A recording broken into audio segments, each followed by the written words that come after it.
दोस्तों, जैसा कि आप सभी जानते हैं, बिहार के सरकारी विद्यालयों में अभी छुट्टी चल रहा है।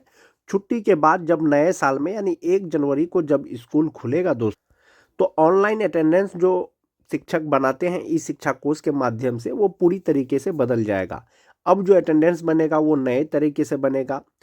कितने समय तक आप जो है इन कर सकते हैं या कितने समय के बाद आप आउट कर सकते हैं, उसका भी दिशा निर्देश आ गया है। तो आप ये मान के चले दोस्तों कि नए साल में जो शिक्षकों का ई शिक्षा कोष से जो अटेंडेंस बनेगा वो एक अलग तरीके से बनेगा। स्कूल में जो टैबलेट दिया गया है दोस्तों, वो टैबलेट के माध्यम से ही अटेंडेंस बनेगा। अभी होता था क्या, पर्सनल मोबाइल में सभी टीचर अपने टीचर आईडी पासवर्ड से लॉगिन करके वो अपना अटेंडेंस बनाते थे। अब जो है एफआरएस सिस्टम कर दिया है दोस्तों, यानी जो भी टेबलेट दिया गया है विभाग के द्वारा आपको, वो टेबलेट में टीचर का भी अटेंडेंस बनेगा और स्टूडेंट का भी अटेंडेंस बनेगा। उससे पहले टीचर और स्टूडेंट सबका जो है रजिस्ट्रेशन होगा। रजिस्ट्रेशन के उपरांत जो है आई ब्लिंकिंग वाला एक तरह से अटेंडेंस बनेगा। दूसरा चीज हो गया दोस्तों कि जो लीव लेते थे हम लोग, जो अवकाश लेते थे, वो अब ई शिक्षा कोष से नहीं ले पाएंगे शिक्षक। अब जो है अवकाश उनको मिलेगा, कहाँ से मिलेगा? अब उनको जो छुट्टी मिलेगा वो एचआरएमएस पोर्टल से मिलेगा। यानी कि जो भी टीचर अवकाश लेना चाहेंगे तो वो अपने एचआरएमएस पर लॉगिन करेंगे और वहीं पर वो जो है लीव के लिए अप्लाई करेंगे, वो अप्रूव होगा तभी उनको अटेंडेंस मिलेगा। बहुत से जिला के द्वारा इसके रिगार्डिंग दिशा निर्देश जारी हुआ था दोस्तों। रिसेंट में जो पत्र आया है वो कार्यालय जिला शिक्षा पदाधिकारी पूर्णिया के द्वारा जारी किया गया है दोस्तों। इसमें लिखा गया है, सेवा में सभी प्रधानाध्यापक, प्रभारी प्रधानाध्यापक, प्राथमिक विद्यालय, मध्य विद्यालय, उच्च माध्यमिक विद्यालय, यानी सभी प्रधानाध्यापक को लिखा गया है। विषय है क्या? एफ यानी facial recognition based authentication system, FRS अंतर्गत टेबलेट के माध्यम से दैनिक उपस्थिति दर्ज करने के संबंध में। यानी शिक्षकों का जो अब अटेंडेंस बनेगा वो एफआरएस के माध्यम से बनेगा और टेबलेट से ही अटेंडेंस बनेगा, शिक्षकों का भी और स्टूडेंट का भी। इसमें प्रसंग दिया गया है दोस्तों, राज्य परियोजना निदेशक, बिहार शिक्षा परियोजना परिषद पटना, दिनांक 18 अक्टूबर 2025 का पत्रांक 5349, दिनांक 19 नवंबर 2025 एवं पत्रांक 5469, दिनांक 27 नवंबर 2025 तथा अधोहस्ताक्षरी कार्यालय का भी इसमें प्रसंग दिया गया है दोस्तों पत्र का। इसमें कहा गया है दोस्तों कि महोदय उपर्युक्त विषयक प्रासंगाधीन पत्रों का संदर्भ करना चाहेंगे।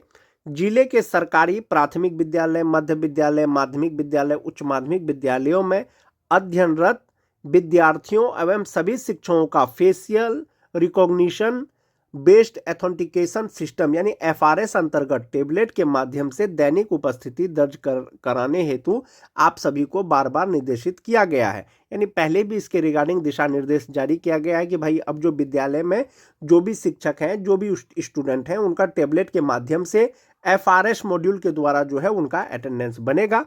किंतु खेद के साथ कहना पड़ रहा है कि जिले की स्थिति संतोषजनक नहीं है। अद्यतन स्थिति संलग्न, जिस कारण राज्य द्वारा की जा रही समीक्षात्मक बैठक में अधोहस्ताक्षरी को असहजता का सामना करना पड़ता है। अतः निर्देश दिया जाता है कि जो सभी स्टूडेंट हैं, सभी टीचर हैं, उसका रजिस्ट्रेशन एफआरएस में करना सुनिश्चित करें ताकि 1 जनवरी को जो विद्यालय खुलेगा उनका अटेंडेंस ये जो है दोस्तों facial recognition based authentication system यानी एफआरएस के द्वारा टेबलेट के माध्यम से किया जा सके। यह पत्र निकला था दोस्तों 23 दिसंबर को निकला था और इसका पत्रांक था 2797। 1 जनवरी को जब अवकाश के बाद जब स्कूल खुलेगा दोस्तों, तो इस शिक्षा कोष का जो अटेंडेंस बनाते थे वो टैबलेट के माध्यम से बनेगा, एफआरएस के माध्यम से बनेगा। यानी अब आपको जो है अटेंडेंस बनाते समय आपको स्माइल करना पड़ेगा। एक तो ये हो गया। इसके रिगार्डिंग जो दिशा निर्देश आया था दोस्तों, पहले जो दिशा निर्देश दिया गया था दोस्तों, क्या दिया गया था कि ऑनलाइन उपस्थिति जिला स्तर पर ई शिक्षा कोष सेल का गठन किया जाएगा। तो संभवतः जिला स्तर पर ई शिक्षा कोष सेल का गठन हो गया है।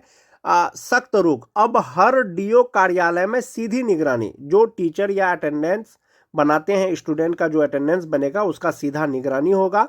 और एक चीज है दोस्तों, क्या ई शिक्षा कोष सेल दिसंबर से शुरू हो जाएगा, लेकिन प्रभावी रूप से ये 1 जनवरी से काम करने लगेगा।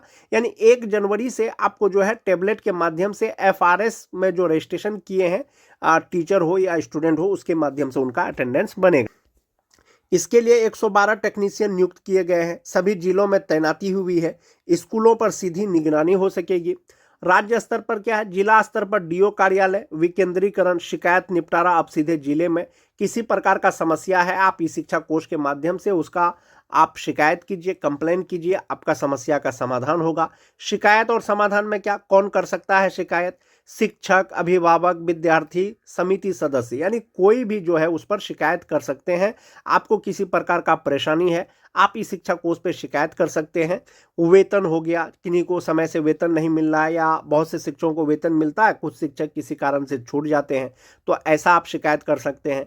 एमडीएम में अनियमितता चल रहा है या सही से उसका संचालन नहीं हो पा रहा है, उसका आप जो है कंप्लेन कर सकते हैं। संसाधन बुनियादी ढांचा, यानी आपके स्कूल में अगर किसी प्रकार की कमी है तो आप इसका कंप्लेन कर सकते हैं। बेहतर शिक्षा, पारदर्शी व्यवस्था, बिहार शिक्षा परियोजना परिषद, तो ये ऑनलाइन उपस्थिति दर्ज करने का जो है दोस्तों ई शिक्षा कोष सेल का गठन किया गया है जिला स्तर पर। अब सीधे जो जिला कार्यालय है उससे स्कूलों का मॉनिटरिंग होगा, टीचर जो अटेंडेंस बनाते हैं उसका मॉनिटरिंग होगा, और जो एफआरएस के माध्यम से जो अटेंडेंस बनेगा स्टूडेंट का भी मॉनिटरिंग किया जाएगा। एक ये चीज़ है। जहां तक बात समय का है दोस्तों, आपको 9:30 बजे से पहले अटेंडेंस बना लेना है टेबलेट के माध्यम से एफआरएस के द्वारा, और शाम में 4 बजे के बाद ही आप जो है उसको आउट कर पाएंगे। यानी स्माइलिंग करता हुआ फेस के द्वारा जो है आपका अब अटेंडेंस बनेगा ई शिक्षा कोष के माध्यम से, टेबलेट के माध्यम से जो रजिस्ट्रेशन आप करेंगे ई शिक्षा कोष पर।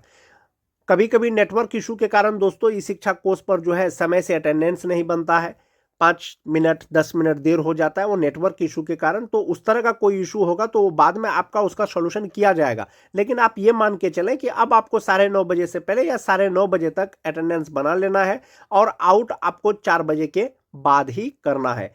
किसी भी प्रकार का छुट्टी अब आपको HRMS पोर्टल पर अपलोड करना पड़ेगा, और वहीं से आपका छुट्टी को अब स्वीकृत किया जाएगा। पहले था क्या, कोई छुट्टी लेना चाहते थे तो वो ई शिक्षा कोष पे डालते थे और वो छुट्टी ले लेते थे, लीव ले लेते थे। वो तो हो गया दोस्तों टीचर और स्टूडेंट का जो अटेंडेंस है, यानी उनका जो भौतिक उपस्थिति है 100% सुनिश्चित करने का, वो एक माध्यम हो गया। अब है क्या, बिहार के 40,000 स्कूलों में सीसीटीवी कैमरे लगेंगे। पटना से मॉनिटरिंग, भ्रष्टाचार पर नकेल। शिक्षक छात्र की उपस्थिति, मिड डे मील, नकल विहीन परीक्षा पर नजर रहेगी। अब आपका जो है जो भी सरकारी विद्यालय है वहां पर जो है सीसीटीवी कैमरा लग जाएगा। अब जो है सीधा राज्य से मॉनिटरिंग होगा कि कितने स्टूडेंट आ रहे हैं, बच्चों को क्या पढ़ाया जा रहा है, कैसे पढ़ाया जा रहा है।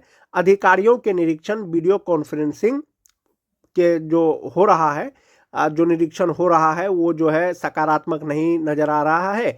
इसीलिए अब विभाग जो है, जो सरकारी स्कूल है उस पर जो है सीसीटीवी कैमरा लगाया जाएगा। राज्य कार्यालय के द्वारा पत्र जारी हुआ था दोस्तों, स्टूडेंट और टीचर का ऑनलाइन अटेंडेंस से संबंधित की एफआरएस के माध्यम से जो है टेबलेट के द्वारा जो है सबका अटेंडेंस बनेगा। बच्चों का और टीचर का रजिस्ट्रेशन करने के लिए, ऑनलाइन अटेंडेंस बनाने के लिए विद्यालय से एक सहायक शिक्षक प्लस जो है प्रधानाध्यापक को प्रशिक्षण दिया गया है दोस्तों इसके लिए। तो 1 जनवरी से जो है एक नए सिरे से आपके विद्यालय में बच्चों का और टीचर का अटेंडेंस बनेगा।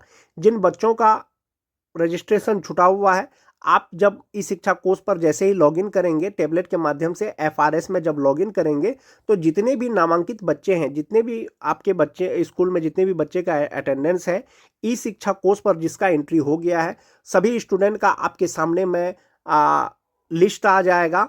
और जो जिस तरह से KYC करते हैं हम लोग, आधार एथेंटिकेशन करते हैं किसी चीज़ का, तो बच्चे के नाम के आगे में क्लिक करके आप उसको, उसके फेस को स्कैन करेंगे, वो मुस्कुराएंगे, उसका रजिस्ट्रेशन हो जाएगा। उसी तरह से टीचर का भी दोस्तों उसी तरह से रजिस्ट्रेशन होगा। मतलब उनका नाम के आगे में क्लिक करेंगे और वो स्माइल करेंगे या आई ब्लिंकिंग करेंगे, उसका रजिस्ट्रेशन हो जाएगा। तो 1 जनवरी से दोस्तों facial recognition based authentication system के द्वारा टैबलेट के माध्यम से सभी शिक्षक, सभी स्टूडेंट्स का ऑनलाइन अटेंडेंस बनाया जाएगा। समय पर अटेंडेंस नहीं बनाने या समय से पहले स्कूल आउट करने से के संबंध में इससे पहले भी बहुत से शिक्षकों पर कार्रवाई हुई है दोस्तों, वेतन का कटौती किया गया है। इसीलिए कोशिश करें समय पर विद्यालय पहुंचने का, समय पर स्कूल इन करने का, समय पर स्कूल आउट करने का और अपना जो है इस शिक्षा कोर्स पर रजिस्ट्रेशन करने का। आज के वीडियो में दोस्तों बस इतना ही। धन्यवाद।